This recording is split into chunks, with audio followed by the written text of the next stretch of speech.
Sea alabado Jesucristo y María su Santísima Madre. Bienvenidos a Conservando la Fe.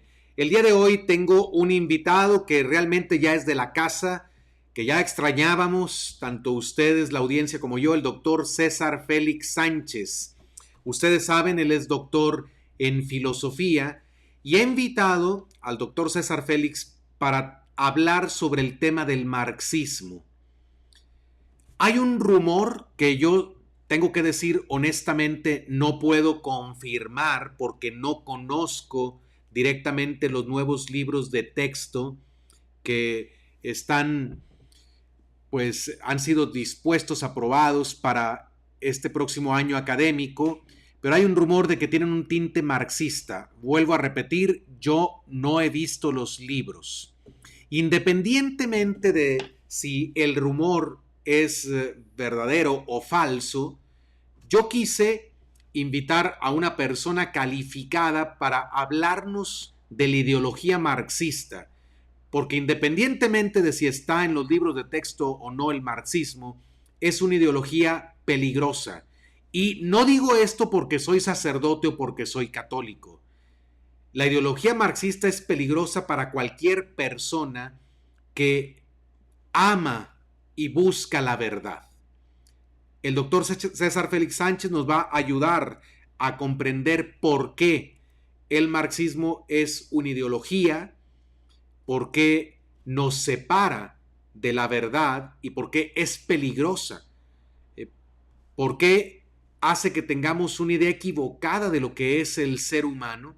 Y de hecho, de la ideología marxista se han derivado otras ideologías, pero eso nos va a ayudar el doctor César Félix Sánchez a entender mejor.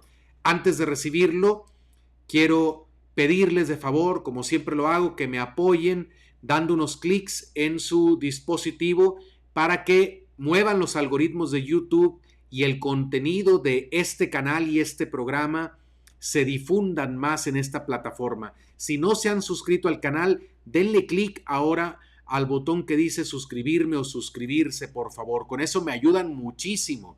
También si le dan like al video. Les recuerdo que suscribirse es gratuito.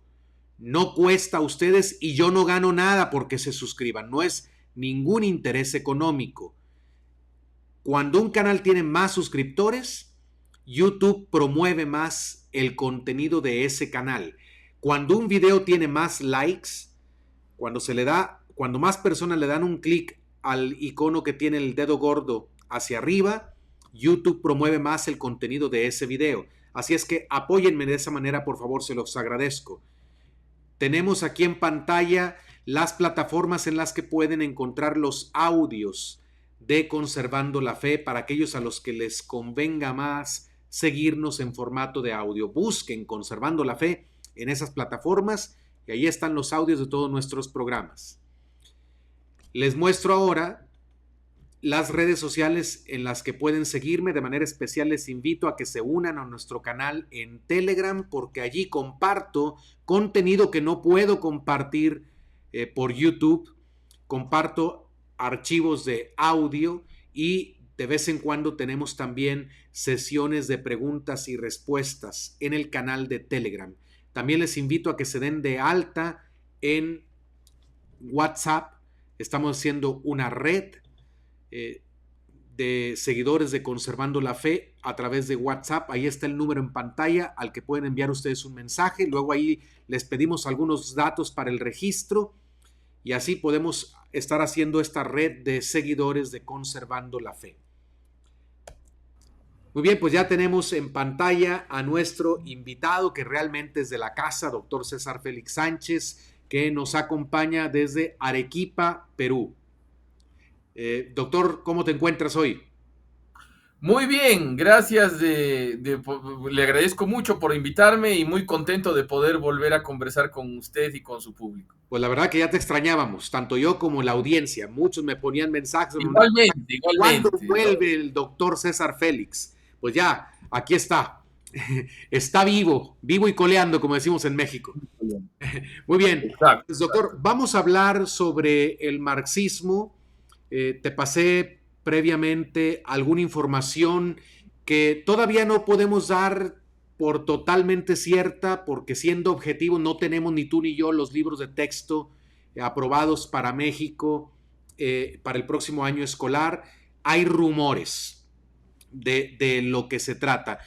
Independientemente de que si los rumores son ciertos o no, yo quise invitarte, como lo dije en la introducción, porque se dice que tienen una línea marxista, un tinte marxista, y de todos modos, la ideología marxista ha causado un desastre en el mundo y ha causado, yo puedo decir, la muerte de muchas personas. O sea, gente que quiso poner en práctica la ideología marxista terminó matando un montón de gente.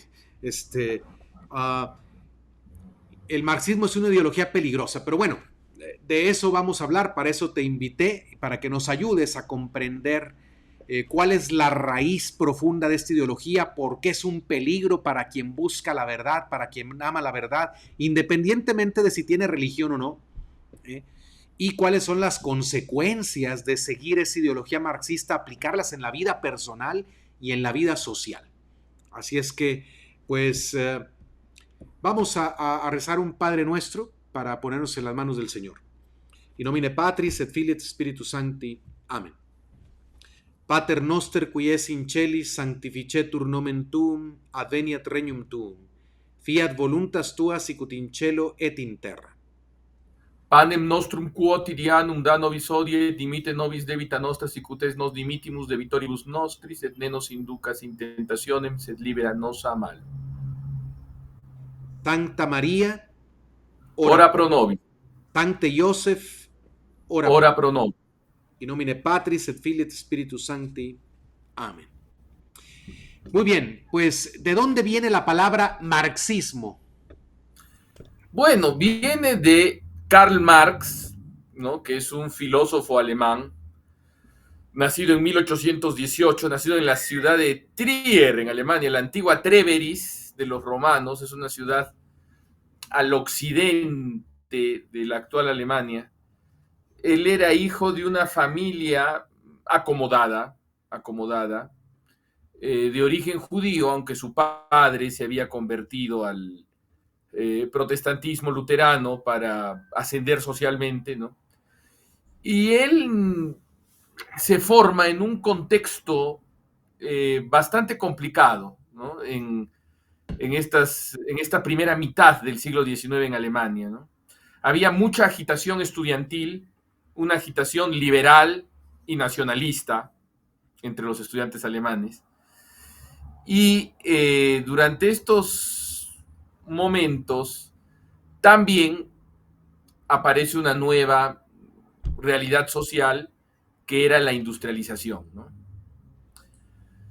Está ocurriendo casi el final de la llamada primera revolución industrial, ¿no? Por la cual la manera de producción en la Europa occidental pasa de una industria descentralizada, artesanal,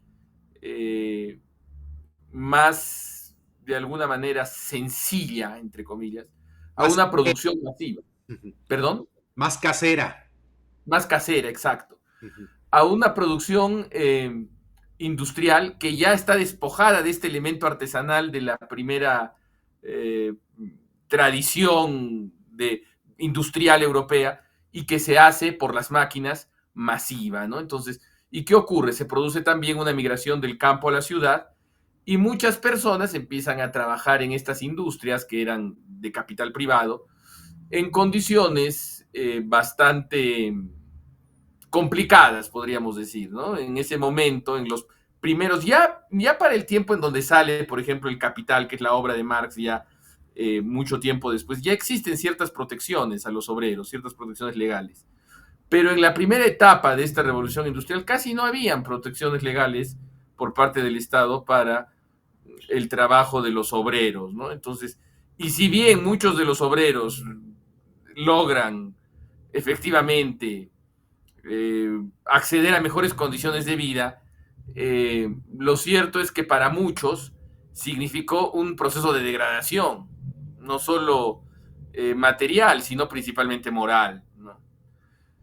porque los lazos tradicionales se resquebrajaban. Como diría el mismo Marx, todo lo sólido se volvía líquido y aparece en ese sentido una nueva clase social. Una nueva clase social que apareció en un momento y luego desapareció en otro momento histórico. Ya estamos en el momento histórico donde está casi desapareciendo, que es el proletariado, que es un sector social que tiene como única riqueza, podríamos decir, la fuerza física propia y la de sus hijos, ¿no? El proletariado, ¿no? Entonces, y este sector era pues el de los obreros manuales. Ahora ya no existe en gran parte de la Europa occidental el proletariado. ¿Por qué? Porque ahora los obreros, los que podemos llamar como obreros, en verdad son técnicos. Y no hay persona que no esté por lo menos imbuida de algún tipo de capacidad técnica, que es una habilidad distinta a la de la mera fuerza física, y por lo tanto esta idea del proletariado como esta clase social definitiva que Marx esbozaba ya no tiene valor, no tiene asidero, ¿no? Todavía hay proletariado, pero en algunos lugares periféricos. Sin embargo, para Marx, evidentemente el proletariado iba a tomar el poder, convirtiéndose en la clase social principal en los lugares más avanzados del mundo, ¿no? En la Europa occidental, y eso no ocurrió nunca, ni va a ocurrir tampoco, ¿no? Pero ¿qué ocurre? Marx también recibe en la universidad la influencia del pensamiento del idealismo alemán, significativamente de Hegel. Vamos a resumir así brevísimamente en qué consiste el idealismo alemán. A fines del siglo XVIII aparece un pensador llamado Immanuel Kant, ¿no? Un pensador prusiano, es decir, alemán, alemán del Oriente. Y para resumir, lo que él dice básicamente es lo siguiente. Los intentos de hacer una metafísica, es decir, de hacer una filosofía que vaya hacia la esencia de las cosas, una filosofía que pueda hablarnos, por ejemplo, del alma humana, de la idea del mundo como una unidad o de la idea de Dios, ya no tiene sentido. La razón, la especulación científica no puede hacer metafísica, no puede ir a estos objetos espirituales. La metafísica no se puede hacer como ciencia segura. Pero el hombre tiene un deseo permanente de hacer metafísica, dice Kant. Nunca vamos a hacer una metafísica segura como ciencia, pero tenemos a la vez una inclinación para hacer metafísica, aunque siempre nos equivoquemos. Pero en su moral, Kant dice, ¿no? Hay que actuar como si Dios existiera. Esa es una manera de actuar moralmente bien. ¿Por qué? Porque si bien el mismo Kant había quitado las bases especulativas teóricas para afirmar la existencia de Dios, él mismo se da cuenta que en la praxis, en la vida moral, necesitamos a Dios. Y habría que actuar como si Dios existiera, aunque no vamos a saber nunca si Dios existe o no. Y a partir de estas afirmaciones de Kant, aparecen otros filósofos alemanes también, como Fichte, por ejemplo, como Schelling, como el poeta Novalis, que también hace algo de filosofía, o como en el caso de la teología, Schleiermacher, el teólogo que es, por así decirlo, uno de los abuelos del modernismo, de que en efecto no podemos saber si hay Dios. Y mediante la filosofía, mediante la inteligencia, no podemos elevarnos hacia Dios ni hacia ningún elemento esencial. Pero en nosotros hay un deseo de ir hacia lo esencial que ya no debe pasar por lo racional intelectual, porque por ahí no se puede. Y así Fichte considera que la actividad principal del hombre, la verdadera actividad metafísica del hombre, en primer lugar tiene que ser una actividad. Es decir, ya no es la especulación, la contemplación, no, ahora tiene que ser la actividad, porque ya Kant nos ha enseñado que con la filosofía no vamos a ir a Dios, con la razón no vamos a ir a Dios. Y Fichte pone el trabajo como esta actividad metafísica esencial, que luego Marx lo retomará. Schelling toma el arte, ¿no? Y Novalis la poesía, y Marx también el trabajo. Si bien Marx es un materialista, él no cree en la existencia del espíritu como algo independiente y superior a la materia, no lo cree.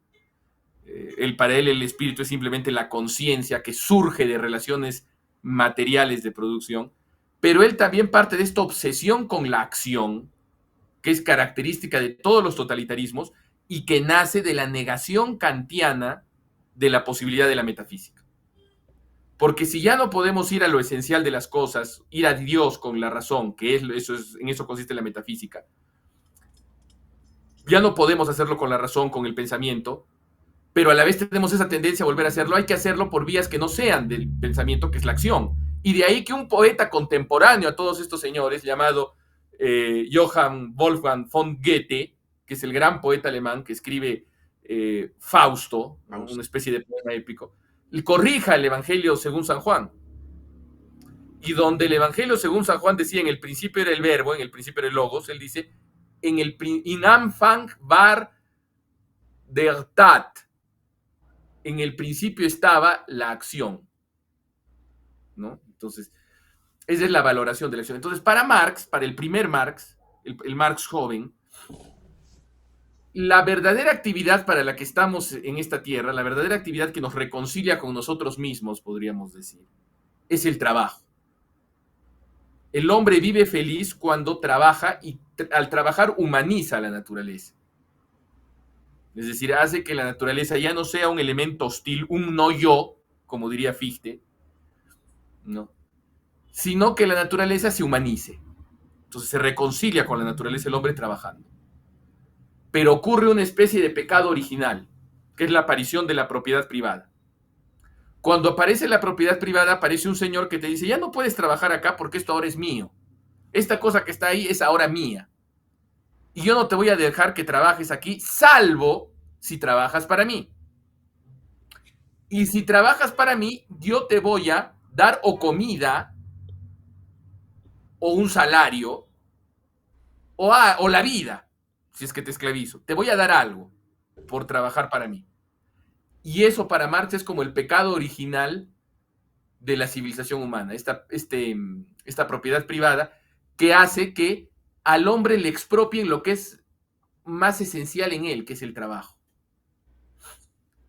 Porque ahora, cuando tú te vuelves un asalariado o un esclavo de alguien, es como si vendieras tu alma, porque tu trabajo, que es lo más preciado, alguien te lo compra, disfruta de los frutos de tu trabajo y te da algo por eso. Entonces, esa era la primera afirmación filosófica del joven Marx, que luego se une con dos influencias. La influencia de Hegel, que es el gran idealista alemán.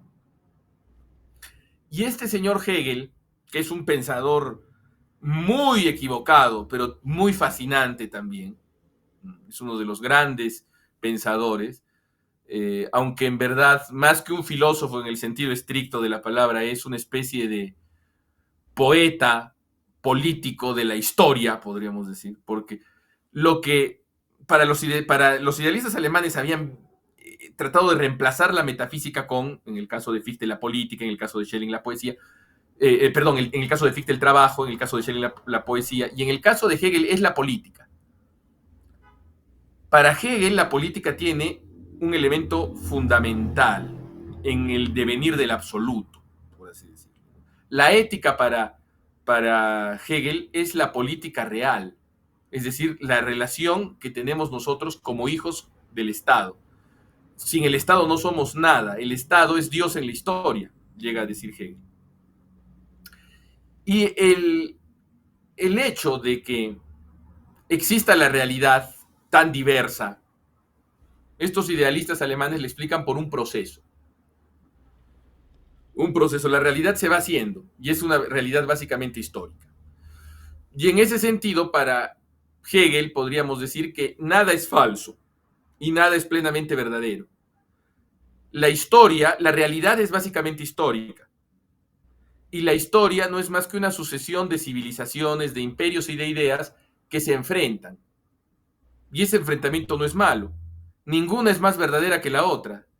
Simplemente son estadios en un progreso que va a llegar hasta un momento de absoluta perfección, que para Hegel era el Estado prusiano alemán, es decir, la monarquía en la que él vivía, en donde ya la historia parará y se alcanzará en la máxima perfección. ¿Y cuál será la máxima perfección? La autoconciencia de que somos dioses. Es decir, la autoconciencia de la infinita dignidad del ser humano y su infinito poder, la constatación de eso. Entonces, Marx toma eso, y por eso Marx, este enfrentamiento que era el que daba origen a la historia para Hegel, para Marx es central también. Y de ahí que Marx sostenga que la violencia es la partera de la historia. La violencia es la manera como la historia avanza. Pero ya no se trata de un enfrentamiento entre sistemas filosóficos, entre civilizaciones, entre formas de hacer arte, como era en el caso de Hegel, o estructuras políticas. Es un enfrentamiento entre modos de producción. Porque para Marx la centralidad no la tiene el espíritu, como en Hegel, es decir, la cultura humana, ¿no? que se va desarrollando en las mentes que piensan, no. Lo central es las relaciones de la producción. Por ejemplo, la sociedad esclavista, que es la sociedad de los imperios antiguos, como Egipto, como Roma, como Grecia, de estas culturas clásicas. Esa sociedad tenía como máquina principal, podríamos decir, al molino de tracción animal, una noria, ¿no? Que era la que permitía hacer la harina, que era la que permitía distribuir el agua, que permitía muchas cosas. Entonces, esa forma de producción generaba una forma de pensamiento.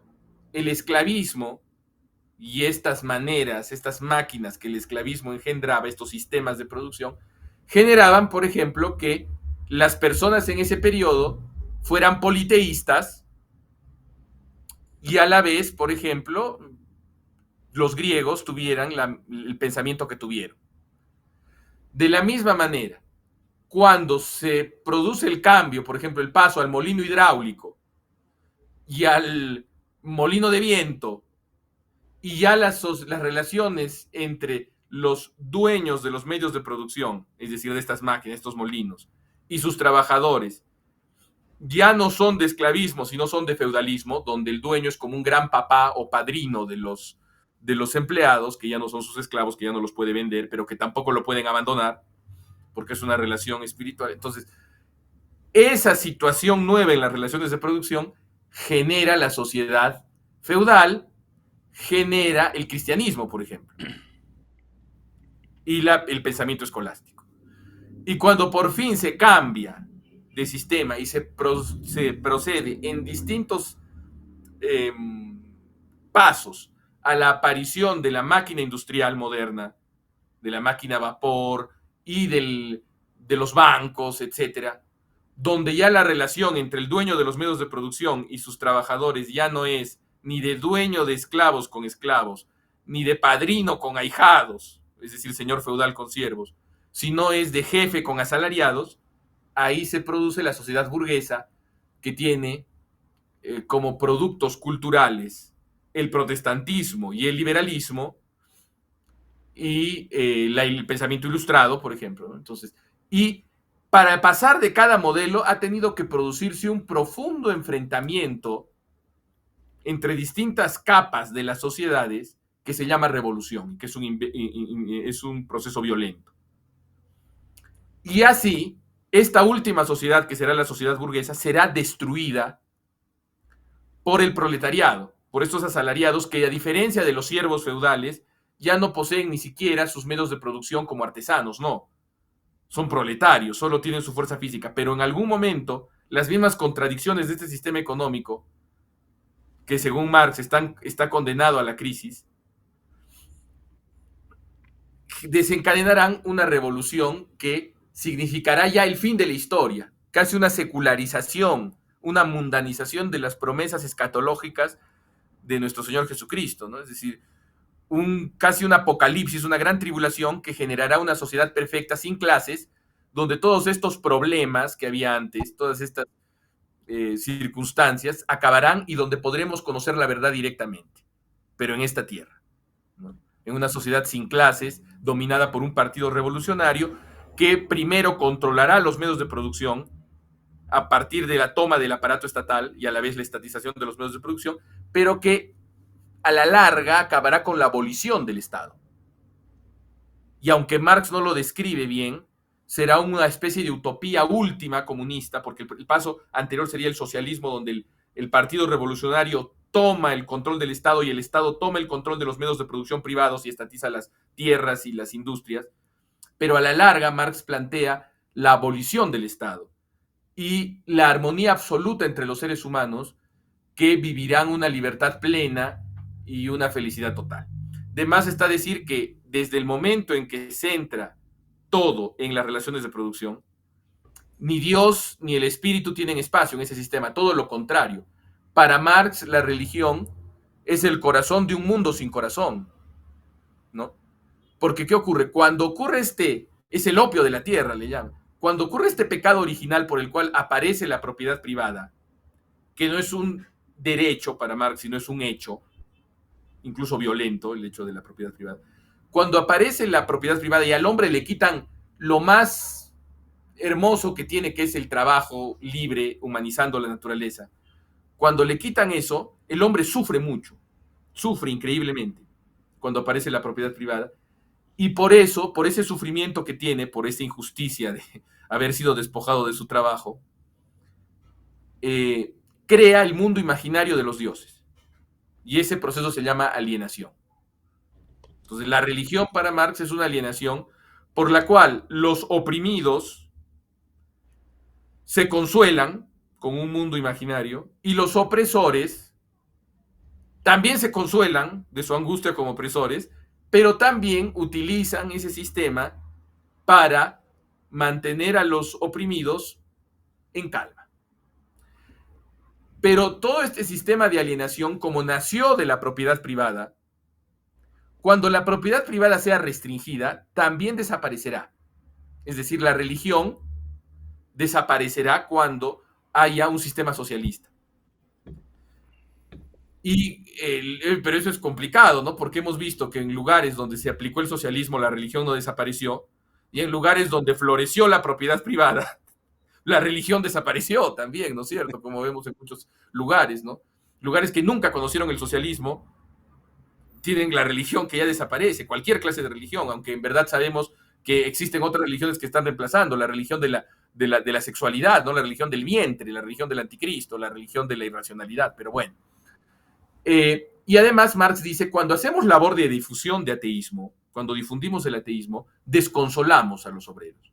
Y ese desconsuelo de los obreros puede servir como acicate para que se haga la revolución. Por lo tanto, el ateísmo es un deber. Por eso es inextricable y es inseparable el marxismo de una negación de la metafísica que está en todos sus puntos, es decir, una negación de la posibilidad de conocer con la razón que hay Dios y que hay espíritu, y más aún de la religión. O sea, la idea de poder hacer un hermanamiento entre el marxismo y la religión es una idea que hubiera escandalizado a Marx. Que hubiera escandalizado a Marx, que le hubiera parecido lo más absurdo del mundo, pero sin embargo ha habido personas que la han hecho. Y por último, el último error, podríamos decir, es el error económico. Marx parte de una idea totalmente falsa del valor de las cosas, que es la idea del valor trabajo, la teoría del valor trabajo, que era una idea que Marx no inventó, sino que tomó de un economista, de los llamados economistas clásicos, como David Ricardo, ¿no? Que era un inglés. Según esta idea, cualquier cosa que tengamos, por ejemplo, este objeto, este perno que tengo aquí, vale el trabajo que se invirtió en hacerlo. Nosotros sabemos que no es así. Se ha demostrado de sobra que la ley que regula los precios es la oferta y la demanda. Que si nadie quiere mi perno, aunque yo me haya demorado un año en hacerlo, si nadie lo quiere, esto va a valer 10 céntimos. Y por otro lado, si es que yo saco una castaña que he encontrado tirada en un bosque y por alguna influencer de YouTube o alguna cantante, las castañas se ponen de moda, mi castaña va a subir de precio, aunque no me haya costado nada recogerla, o muy poco. Pero bueno, la teoría del valor trabajo es falsa, pero a Marx le servía para elaborar la peregrina teoría de la plusvalía, es decir que la diferencia entre el valor trabajo de este objeto y el valor de mercado, es decir, lo que yo lo vendo, hay una diferencia, y esa diferencia que debería corresponder al obrero se la queda el empresario, la plusvalía. Y por eso el empresario siempre va a estar robándole al obrero, ¿no? Cosa que no tiene sustento, en verdad, ¿no? Entonces, ahora, Marx era muy amigo de profecías, y él decía, los países más industrializados van a desarrollarse tanto industrialmente que en esos lugares va a ser donde va a ocurrir la revolución socialista. En esos lugares, cuando aparezcan las crisis cíclicas del capitalismo, que es este sistema donde los medios de producción están en manos privadas, los obreros se van a organizar en sindicatos y en algún momento van a tomar el poder y van a hacer la revolución socialista en los países más avanzados. Un contemporáneo de Marx, que era nuestro querido Juan Donoso Cortés, ¿no? El último español que pensaba, podríamos decir, ¿no? El último gran español, Juan Donoso Cortés, dijo, es más probable que haya una revolución en San Petersburgo que en Londres, ¿no? Entonces, Marx creía más bien que las revoluciones iban a ser en los lugares más avanzados, capitalistamente hablando, ¿no? En Inglaterra, en Francia, en Alemania y en Estados Unidos. Pero ¿dónde ocurrió la revolución? No descartaba Marx la posibilidad de una revolución en Rusia, pero Marx consideraba que los revolucionarios rusos debían unirse a los liberales, porque para Marx Rusia estaba todavía en el periodo feudal y por lo tanto necesitaba una revolución liberal antes de una revolución socialista. Pero luego viene Lenin y Lenin hace una interpretación mucho más revolucionaria del marxismo, se suelta pasos y dice hay que hacer la revolución donde se pueda. Y por eso, a la larga, donde se ha hecho la revolución marxista supuesta, han sido en países muy atrasados desde la perspectiva misma de Marx, como Rusia, como China y como Cuba, ¿no? Entonces, básicamente eso es el marxismo. Ahora, una doctrina que considera que el hombre no es un ser espiritual y que la violencia es la partera de la historia, no debe sorprendernos que tenga como efecto político y social 100 millones de muertos, como los contó Stéphane Courtois en el libro negro del comunismo. No es sorpresa para nadie. Si tú tienes una doctrina que dice que la violencia es la partera de la historia, que promueve las revoluciones violentas y que considera que el hombre es un animal sin alma, ¿qué puedes esperar?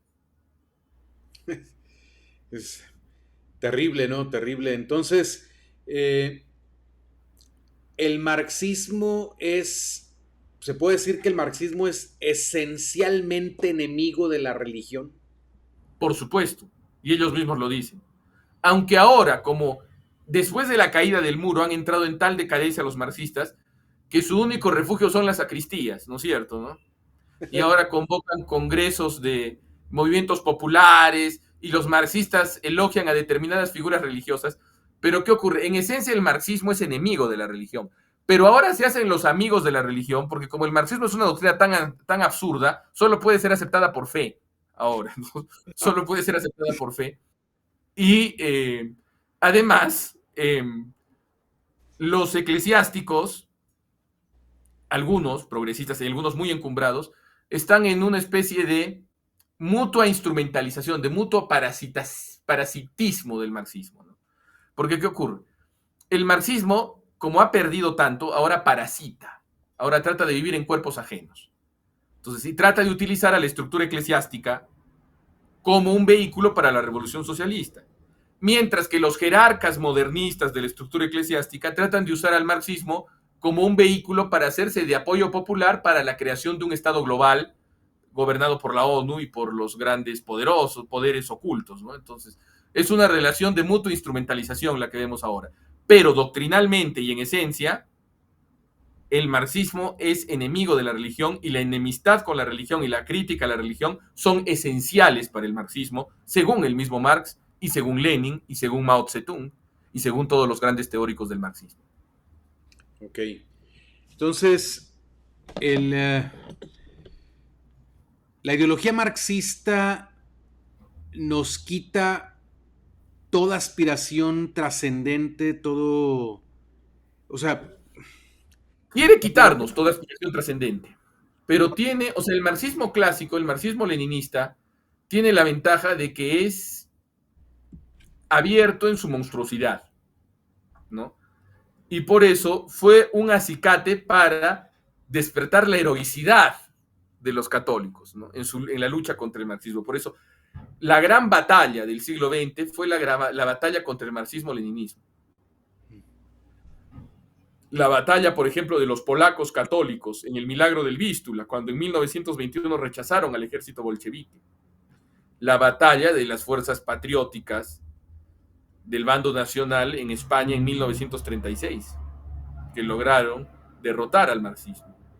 Y también la batalla en nuestro continente, que con la torpeza y barbarie que caracteriza a veces a nuestros países, también se libró, ¿no es cierto?, ¿no? De manera torpe, bárbara y a veces contraproducente, pero a la larga se logró más o menos ganar, ¿no?, contra las guerrillas, aunque en algunos lugares volvieron después sus herederos a gobernar, ¿no? Pero esa ha sido la batalla del siglo XX. Esa ha sido la batalla del siglo XX. Entonces, ¿qué pasa si en un país se educa a los ciudadanos basándose en esta ideología marxista? ¿Cuáles serían las características de una educación marxista, por ejemplo? ¿Qué cosas se enseñarían? Se enseñaría la lucha de clases, en primer lugar. Se enseñaría que este proceso donde la violencia es la partera de la historia es un proceso de lucha de clases. Entonces, la lucha de clases existe. Hay momentos históricos donde hay la lucha de clases. Ocurrió en la Roma antigua, etcétera. Pero que la lucha de clases sea el motor de la historia y que la lucha de clases explique la cultura, eso es absurdo, eso no se puede sostener. La historia del arte, la historia de la ciencia, la historia del pensamiento demuestran que esta idea de que la lucha de clases es la que origina la cultura, que el materialismo económico es el que genera la cultura, no se sostiene, ¿no? Por más que por su fe marxista, digan, no, sí, en verdad, hay pruebas. No, en verdad, ¿qué ocurre? La lucha de clases lo que genera en las personas es una gran sensación de un gran, podríamos decir, complejo cultural masivo de irresponsabilidad y de maldad también. Porque la idea es que todo lo que me pueda decir una persona o lo que pueda hacer conmigo una persona que pertenezca a la clase de los opresores carecerá de verdad y de buena intención, ¿no? Y que más bien yo tengo que creer solo lo que dicen aquellas personas autorizadas por el partido, es decir, aquel que por el partido tiene el sello de ser un verdadero y buen obrero. Ese sí habla la verdad. Todos los demás hablan ideologías, todos los demás están alienados. Pero el verdadero obrero del Partido de los Trabajadores, es decir, el partido es el que tiene la razón. Siempre. Porque es el único que ve la realidad sin medias tintas, mientras que todos los demás ven la realidad de acuerdo a sus intereses económicos, aun si no son conscientes de él. Y en segundo lugar, lo que buscará una educación marxista es convertir a las personas en dependientes del gobierno, ¿no? Es decir, en trasladar el carácter divino de Dios y del mundo ultraterreno al Estado. El Estado es nuestro Dios en la historia, el Estado es el que va a poner orden, el Estado nos quiere, y uno lo puede ver eso claramente al ver los extremos de la educación comunista en el infierno en la tierra, que es Cuba o que es Corea del Norte, ¿no? Donde a los niños se les ideologiza, ¿no? El Estado es el que tiene la patria potestad de todos los hijos, ¿no? Mario Vargas Llosa, que es una persona muy errada en muchos aspectos, pero que al final sí acabó teniendo razón, cuando se produjo el caso de Elian González, que fue este niño, que era un niño balsero que escapaba de Cuba hacia Miami y que quedó náufrago y que al final fue rescatado por parte de su familia en la Florida, pero que su padre vivía en La Habana. Mario Vargas Llosa decía, Fidel Castro está luchando por la patria potestad del padre de Elian González, pero en verdad la patria potestad, Fidel Castro tiene la patria potestad de todos los cubanos. Porque en el sistema socialista la educación es pública, estatal, obligatoria, y no es que la sociedad pueda decidir, los padres puedan decidir qué enseñar a sus hijos, sino que es el Estado el que forma a sus hijos, y no en ciencia, no en ciencias experimentales, no en filosofía, no en formación humanística, no en letras, sino los forma principalmente en una educación política mediocre, repulsiva, donde van al patio de la escuela vestidos, disfrazados contra su voluntad, los niños llamados pioneros, a decir, pioneros por el comunismo, seremos como el Che. Es decir, donde se les forma para ser aventureros invasores, amantes del paredón de fusilamiento, y ese es el ideal, ¿no? El Che Guevara, ese personaje psicopático, ¿no? Entonces, o como el caso de las FARC, ¿no? Que también es otra maravilla, entre comillas, del marxismo latinoamericano, ¿no? Cuando estos anticlericales, porque los marxistas son anticlericales, se ponen a hablar de que los abusos en la iglesia, los casos de abusos en la iglesia, una institución, la organización que más abusos sexuales ha cometido en la historia, después del Ejército Rojo, cuando en 1944 y 1945 libera Europa Oriental, ha sido las FARC, porque las FARC han secuestrado y explotado sexualmente a niños, las Fuerzas Armadas Revolucionarias de Colombia, organización marxista si las hay, y que ahora cuyos capitostes actualmente se pasean libres en las asambleas legislativas colombianas por el inicuo acuerdo de paz auspiciado por el presidente Santos y el Papa Francisco en el año 2015. Entonces, esos son los verdaderos crímenes, porque ¿qué ocurre?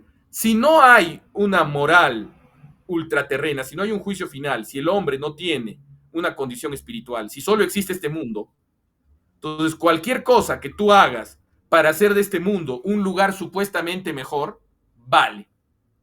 Tráfico de niños, masacres, etcétera, ¿no? Y la educación marxista genera esto, genera robots idiotizados que de alguna manera no se forman de acuerdo a lo que ellos quieren o a lo que sus padres desean, sino de acuerdo a lo que el Estado, dominado por una oligarquía violenta llamada Partido Comunista, quiere, ¿no?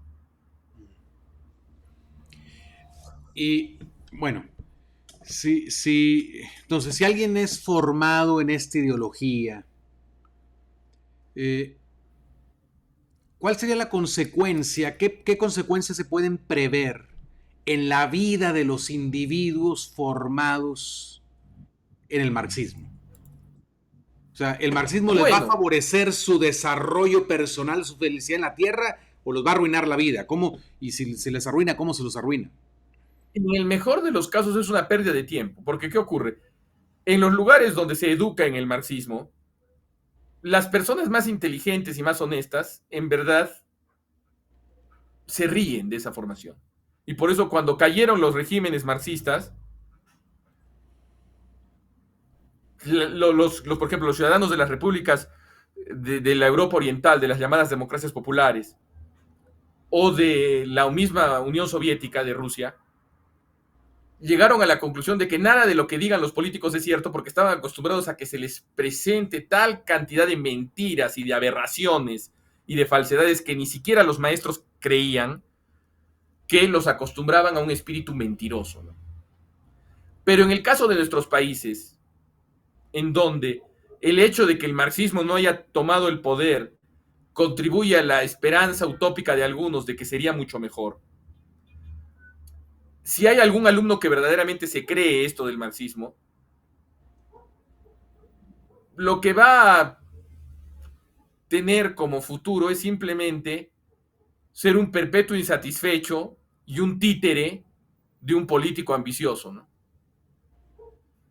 Sí. En el caso del marxismo más clásico, porque en el caso de la nueva versión del marxismo que consiste en la ideología de género, que doctrinariamente es hija del núcleo y del tronco marxista, puede llevar a la muerte incluso, ¿no? El tomarse muy en serio las doctrinas del marxismo, ¿no?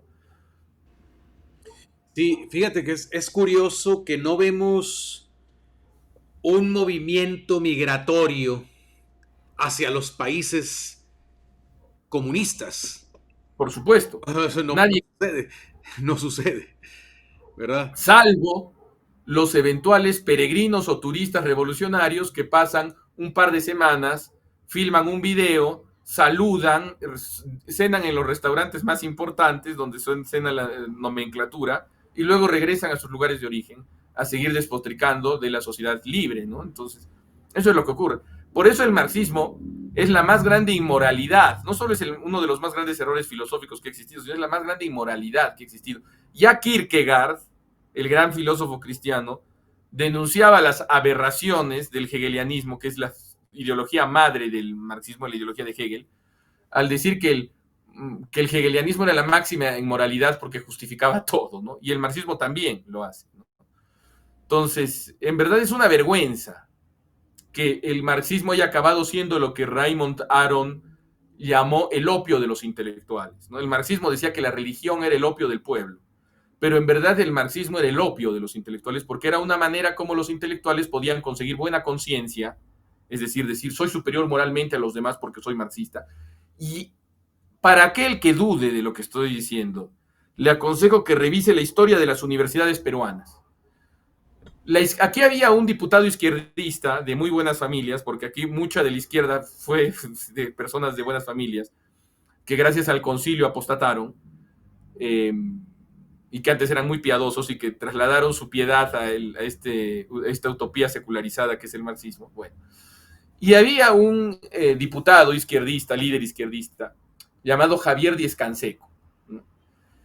Y este señor Javier Díez Canseco decía que la izquierda puede meter la pata, pero nunca meterá la mano. Es decir, la izquierda puede equivocarse terriblemente gobernando, cosa que siempre hacen, pero jamás robará, cosa que es falsa de toda falsedad. ¿Por qué? Porque en 1964 es un año terrible, ¿no? En la historia del Perú. Pero un año terrible muy poco conocido, porque es el año en donde gran parte de las universidades nacionales caen bajo la influencia y bajo el control del Frente Estudiantil Revolucionario pequinés, del FER pequinés, es decir, del maoísmo, que se llama, que era opuesto al FER moscovita, porque en el Perú, no sé si en México no sé si ocurrió esto, pero en el Perú proliferaron toda clase de sectas, desde las más extravagantes y más asquerosas del marxismo maoísta, polpotiano, albanés, maoísta, de la banda de los cuatro, si no me equivoco, maoísta de Deng Xiaoping, hasta llegar a la aberración que fue Sendero Luminoso, ¿no? Y todas sus variantes, ¿no? Entonces, ¿y qué ocurre? Los maoístas controlan las universidades nacionales del Perú y desde ese momento las universidades nacionales se hunden totalmente en un sentido científico, humano, económico, moral, porque el criterio ya no es estudiar, ya no es hacer ciencia, el criterio es darle puestos a los hermanos del partido, ¿no? A los camaradas. Y no importa que tú seas, es más, los peores alumnos eran los que se unían al partido. Y estaban 12 años como alumnos eternos haciendo agitación, y esos eran los que acababan de docentes y de decanos. Entonces, fue una aberración lo que ocurrió. Entonces, y ni se diga muchos gobiernos provinciales, subnacionales y regionales que cayeron también en manos del marxismo y que fueron famosos por sus aberraciones económicas, políticas e incluso morales, ¿no? Entonces, y eso es lo que ha dejado el marxismo aquí, así que no me pueden venir a mí, quizás en México pueda aparecer alguno a decir, no, que estas son difamaciones, que lo que pasa es que la derecha, que siempre ha controlado México, no quiere que se hable de otras opiniones. El Perú tuvo las universidades controladas por el marxismo. A la Alianza Marxista Izquierda Unida como segunda fuerza política en los años 80, controlando muchos municipios y regiones. Y ni se diga a casi 8 años, entre 7 y 8 años de dictadura marxista, de dictadura socialista, simpatizante del marxismo, con el general Juan Velasco Alvarado, y también marxismo armado en las selvas y en las montañas. Entonces nosotros ya sabemos el marxismo en todas sus vertientes, en todas, cocido, crudo, en ceviche, en postre, líquido, gaseoso, sólido, condensado Bose-Einstein, coloidal, en todos los estados posibles y en todos los reinos, marxismo animal, vegetal, mineral, de todas las maneras posibles y en todas las formas lo hemos tenido y siempre ha sido pésimo, absurdo, malo, reivindicador de las mediocridades más extremas en el mejor de los casos, defensor de las peores aberraciones en todos los campos. Entonces, eso es lo que hemos tenido aquí. Bueno, una pregunta, ¿por qué es popular el marxismo? ¿Por qué avanza si es tan terrible? ¿Por qué avanza? ¿Qué estrategias usan? los claro. marxistas para avanzar? La clase privilegiada de los marxistas no son los obreros ni los campesinos. La clase privilegiada de los marxistas es la inteligencia, es decir, los intelectuales, los profesores universitarios, los periodistas, ¿no? Y les promete a ellos una promesa que es como una especie de desviación del ideal platónico de la república gobernada por los filósofos. Es decir, les dice, no importa que tú no sirvas para nada, no importa que tú no seas capaz de hacer las 4 operaciones básicas de la aritmética y puedas gobernar una tienda. No importa, no importa que tú no puedas tener un negocio, no importa que tus habilidades no sean necesarias para el mercado, no interesa, no interesa que nadie te dé bola. Pero con esta ideología podemos robarnos el Estado y nunca devolverlos más. Y tú, hombre de letras, de media caña para abajo, lumpen inteligencia, decía un sociólogo llamado Henry Fabre en el Perú para referirse a la base social de Sendero Luminoso, que eran maestros de escuela. Tú, mediocre funcionario público intelectual, puedes ser Dios y más que Dios. Y esa es la esperanza. Esa es la primera esperanza. Y en segundo lugar, pero siempre ocurrió eso, pero estaba frenado. ¿Por qué? Porque mientras la iglesia fue fuerte, el marxismo acababa siendo derrotado. Pero lo que ocurrió en mi país y en muchos otros es que mi país, que era un país anticomunista, que era el país más anticomunista del mundo, quizás, se volvió un país tan pródigo en comunismo cuando gran parte de la jerarquía eclesiástica del clero y de las organizaciones laicales se pasaron a la izquierda. Cuando el ejército y la iglesia se pasaron a la izquierda, el marxismo fue incontenible. Y ese es a la larga lo que ocurre. Pero alguien dirá, ¿y el sufrimiento de los pobres? Hasta el mismo Lenin admite que las condiciones objetivas, que en este caso serían la pobreza de las clases oprimidas, supuestamente oprimidas, no son nada sin las condiciones subjetivas, que son sin la existencia de un partido revolucionario que quiere hacer la revolución marxista. Entonces, esta idea de que nuestros pueblos que han sido pobres, etcétera, por eso es que el marxismo triunfa, yo les pondría casos de países que han sido mucho más pobres, como Corea del Sur, o como los mismos países europeos en el siglo XIX. Algunos eran muy pobres y sin embargo avanzaron bastante, sin necesidad de marxismo, ¿no? Porque por ahí algunos dicen, ¿cómo hablan mal de la izquierda si le deben todo a la izquierda? El seguro social, bueno, el seguro social al margen de su utilidad o no, no se lo debemos a la izquierda, se lo debemos a Otto von Bismarck, el castellер de hierro, y en el Perú al mariscal Benavides, que era un gobernante anticomunista que llenó las cárceles de comunismo, ¿no? Las 8 horas se las debemos al gobierno de la República Aristocrática de José Pardo, en el caso del Perú. El voto de las mujeres se lo debemos al general Manuel A. Odría, que también fue otro dictador anticomunista. ¿Por qué? Porque, igual que en España, el voto de las mujeres era un instrumento para evitar que gane la izquierda, porque las mujeres en aquel tiempo votaban por los partidos católicos y por los partidos anticomunistas, porque en ese tiempo las mujeres eran católicas, ¿no? Entonces, y es más, la izquierda en el Perú no quería que se le dé voto a la mujer, porque decía, la mujer está bajo el yugo del clero y va a votar siempre por el clero. Y por eso los que propugnaban darle voto a la mujer eran la derecha, no la izquierda. Híjole, muy interesante. Y esto, oye, el marxismo entonces también tiene como característica el sembrar resentimiento, frustración, ¿cómo decir? Porque ahora se habla de una evolución del marxismo que tú ya has mencionado, ¿no? El marxismo de Carlos Marx, el original, ahora ha evolucionado, ha buscado otro tipo de luchas, ya no fundadas en la cuestión económica, sino, por ejemplo, ahora hasta en la orientación sexual, ¿no?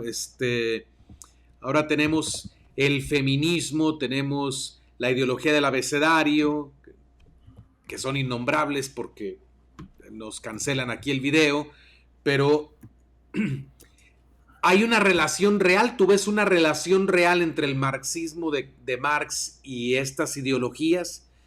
Por supuesto. Por ejemplo, yo veo la cuestión de la violencia. Ellos hablan, a quien no está de acuerdo con ellos lo atacan de odio. Y cualquier comentario que no esté en conformidad con su ideología, ellos dicen que es un comentario de odio, un discurso de odio. Pero Bueno, yo nunca he visto una marcha de sacerdotes, de obispos, de religiosas, terminando en una de las oficinas de ellos, destruyendo, grafiteando. Este, no he visto una marcha de gente que salga de las iglesias después de misa a ir a destruir eh, Ciudad. la ciudad y los lugares donde ellos se reúnen, pero al O revés sí incluso, se ve. Ahora, el problema es que se justifica esa violencia, como el marxismo justifica la violencia. por supuesto, la considera no solo justificable, sino la considera imperativa y necesaria. Pero Entonces, entonces, tú sí puedes ver una relación, ¿sí? Es correcto hablar de una relación del en marxismo. la praxis y en la teoría, porque todo esto se remonta a un libro, entre muchos, llamado El hombre unidimensional, de Henry Marcuse. Marcuse era un... de Herbert Marcuse, perdón, de Herbert Marcuse. Marcuse era un marxista alemán que se va a Estados Unidos, ¿no? Y en resumen, cuando llega a Estados Unidos, descubre que los obreros están muy contentos y que los obreros, precisamente, es decir, la gente que trabaja en las industrias, la gente más modesta, es la gente más contrarrevolucionaria. ¿Por qué era la gente más contrarrevolucionaria? Porque, entre otras cosas, los obreros en Estados Unidos, durante mucho tiempo, durante gran parte del siglo XX, eran mayoritariamente católicos, curiosamente, porque los obreros eran migrantes irlandeses, migrantes eslavos, migrantes polacos, migrantes italianos, y eran católicos, ahorraban y se convertían en burgueses y sus hijos se hacían clérigos, sus hijos se hacían técnicos, sus hijos se hacían abogados, etcétera. Entonces, él se da cuenta de estamos perdiendo a los obreros, dice Marcuse. Entonces, ¿cuál va a ser nuestra clase revolucionaria? ¿Cuál va a ser la clase que va a crear el conflicto, que va a crear la violencia, que va a mover a la historia? Y él dice los desadaptados, los drogadictos, los jóvenes, los estudiantes, las feministas, los homosexuales, los drogadictos, los inmigrantes. Esas van a ser, y lo dice literalmente, porque incluso él dice, esta es una esperanza contra toda esperanza, porque dice, no tenemos esperanza, ya nadie nos hace caso, pero aquí está la esperanza. Este es el nuevo pueblo de Dios, podríamos decirlo, ¿no?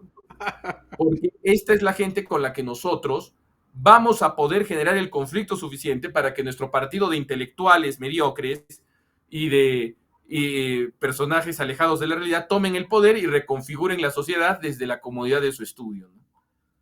Y eso es lo que está ocurriendo ahora, ¿no? Y por esa gente también, bueno, algunos, digamos, entre esas personas hay algunos que verdaderamente han sufrido. ¿Verdad? Que gente, algunos de ellos han sido lastimados, pero es más fácil excitar en ellos todo este Claro, por resentimiento, supuesto. esta frustración, ¿verdad? Por supuesto, pero lo que hace el marxismo es, por ejemplo, supongamos que un obrero es explotado por su patrón y su patrón lo explota. Entonces, existe la forma burguesa, que dirían los comunistas, es decir, que mandes al Ministerio de Trabajo, le hagan una multa, lo demandes y se resuelve en las cortes. Pero aunque sea exitoso, para el marxista eso es algo que no debe hacerse, porque a más hambre, más revolución. De la misma manera, en el caso de la mujer que ha sido maltratada por un hombre, está el recurso a las cortes, el recurso a la sanción social que ahora es efectivo, ¿no? Entonces, y puede ser sancionado, pero no le interesa, a las feministas mismas no les interesa que haya penas más duras para los agresores de mujeres o para los violadores o los asesinos en serie, no les interesa, porque donde han estado siempre han bajado las penas. En los lugares como España, donde lamentablemente han tomado el control, no les interesa, son garantistas, quieren vaciar las cárceles y vaciar los manicomios. Pero les dicen, no, tu enemigo no es el que te pegó, tu enemigo es el patriarcado, tu enemigo son estructuras que nosotros definimos qué son, nosotros los marxistas intelectuales definimos qué son, la iglesia. Entonces, por eso cuando hacen ese tipo de cosas, no linchan al agresor, lo que van es a quemar una iglesia. Entonces, pero es clarísimo que están utilizando a estas personas como carne de cañón, ¿no? Qué interesante, sí. Entonces, eh, este caos en realidad, porque solo puede desembocar en el caos, esta manera de pensar, ¿no? Exacto, Este, eh, termina beneficiando solo a algunos. En realidad, el marxismo no nos hace a todos iguales. exacto. No se solo hace a algunos más iguales que otros, ¿no? Es decir, beneficia a una élite que a la larga va a acabar compartiendo el poder con otras élites, Ajá. incluso con las élites que antiguamente decían combatir. Es Y a decir, la como larga va a acabar con las libertades también, ¿no? Va acabando con las libertades de todos. es Se que aquí está convierte. ocurriendo, sí, está ocurriendo ya, y eso ya está ocurriendo. Lo que está ocurriendo es un socialismo de los empresarios. Los grandes empresarios como Bill Gates, como Bezos y otros que manejan las redes sociales, lo que van a querer es que el Estado cada vez más les lo salve. Y a cambio, lo que ellos van a pedir es más control, o sea, más posibilidad que ellos tengan de controlar el Estado. Entonces, al final va a haber un amalgamiento entre el alto capitalismo, entre el capitalismo mega capital, entre el capitalismo, por así decirlo, globalista, ¿no? Postcapitalismo, ya podríamos decir, porque a la larga este capitalismo no hace ascos a la intervención del Estado, y el Estado de los tecnócratas de la ONU y los movimientos populares comunistas, ecofeministas y marxistas, que a la larga esos tres grupos se van a juntar en una utopía de querer diseñar un hombre nuevo, ¿no? Y eso está en los libros sagrados también. Doctor, se nos ha acabado el tiempo para este programa, pero queda pendiente que hablemos de cómo, que profundicemos más en cómo el marxismo controla la educación y cómo esto va en contra del derecho natural. Que alguna gente ya ni entiende esa expresión derecho natural, ¿verdad? Pero hay un derecho natural de los padres a decidir por la educación de los hijos y el marxismo tiende a arrebatar, a arrebatar el control de los que los padres de familia naturalmente deben tener sobre los hijos, la autoridad, mejor que control, la autoridad que los padres tienen sobre los hijos, pues eso va a quedar pendiente, ¿no? Pero por ahorita creo Claro, que brevemente, simplemente un último apunte. Uno de los críticos de la película Sound of Freedom decía en uno de sus tweets, defensor de la pedofilia también, defensor de esto, ¿no? Para no que no nos censuren, decía, los padres son una clase opresora, igual que los ricos y que los blancos. Entonces, es eso. bueno, entonces tenemos materia pendiente para continuar esta conversación. Pero bueno, te agradezco mucho que nos hayas dado este Gracias a tiempo. Gracias por ayudarnos a entender mejor en qué consiste esta ideología marxista y por qué es peligroso que en un país se establezca una educación de tinte marxista, porque no es inofensivo el marxismo. No es inofensivo, más bien es dañino para el individuo y para la sociedad. Muchas Pues gracias. sí, muchas gracias. Que Dios te bendiga. A todos les agradezco también su atención y les animo a que conserven su fe. Que viva Cristo Rey. Que viva Cristo Rey.